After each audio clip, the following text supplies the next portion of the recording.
Welcome to the Folktale Project. This is Dan Scholz.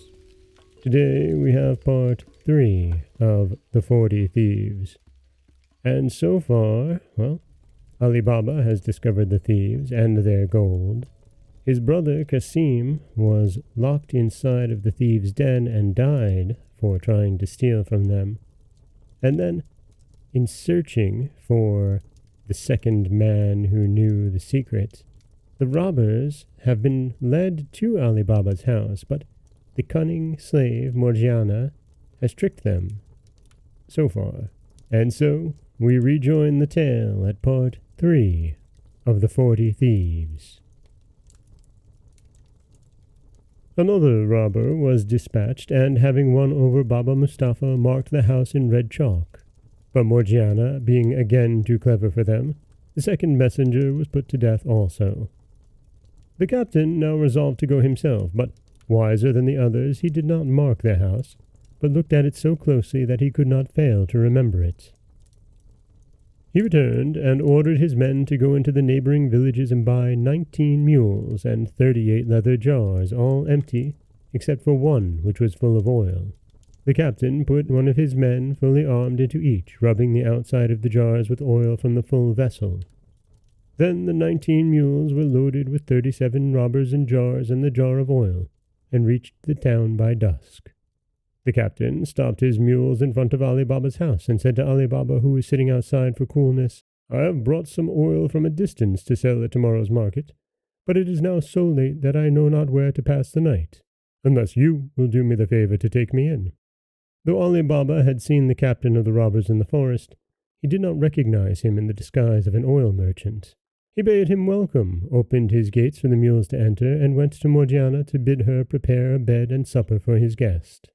He brought the stranger into his hall, and after they had supped, went again to speak to Morgiana in the kitchen, while the captain went into the yard under pretense of seeing after his mules, but really to tell his men what to do. Beginning at the first jar and ending at the last, he said to each man, "As soon as I throw some stones from the window of the chamber where I lie, cut the jars open with your knives and come out, and I will be with you in a trice." He returned to the house, and Morgiana led him to his chamber. There she told Abdallah, her fellow slave, to set on the pot to make some broth for her master who had gone to bed. Meanwhile her lamp went out, and she had no more oil in the house. "Do not be uneasy," said Abdallah. "Go into the yard and take some out of one of those jars."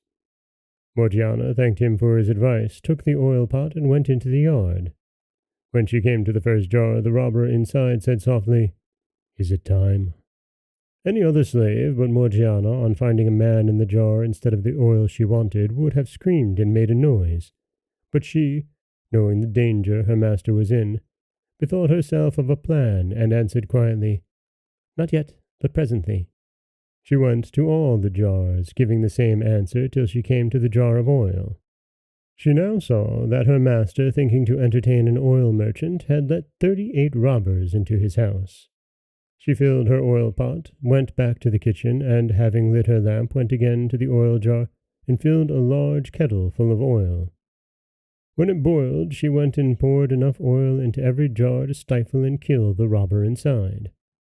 When this brave deed was done, she went back to the kitchen, put out the fire and the lamp, and waited to see what would happen. In a quarter of an hour, the captain of the robbers awoke, got up, and opened the window. As all seemed quiet, he threw down some little pebbles which hit the jars. He listened, and as none of his men seemed to stir, he grew uneasy, and went down into the yard. On going to the first jar, and saying, "Are you asleep?" he smelt the hot-boiled oil, and knew at once that his plot to murder Ali Baba and his household had been discovered. He found all the gang were dead, and missing the oil out of the last jar, became aware of the manner of their death. He then forced the lock of a door leading into a garden, and climbing over several walls made his escape. Morgiana heard and saw all this, and rejoicing at her success, went to bed and fell asleep.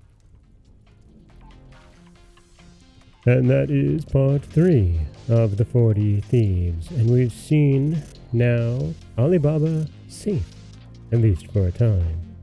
This is Dan Scholz of the Folktale Project. Don't forget that you can subscribe to the podcast on Apple Podcasts, Stitcher, Google Play, Overcast, anywhere you'd like to get your podcasts. You can follow us on Twitter, Instagram, or Threads at Folktale Project. And you can always head over to folktaleproject.com, where you'll find a new story waiting for you every Monday, Wednesday, and Friday. If you're enjoying the podcast, please leave us a kindly worded review. The reviews help new people find the show, and I read every one of them, and I love them all, and I appreciate you so much. As always, thank you so much for listening.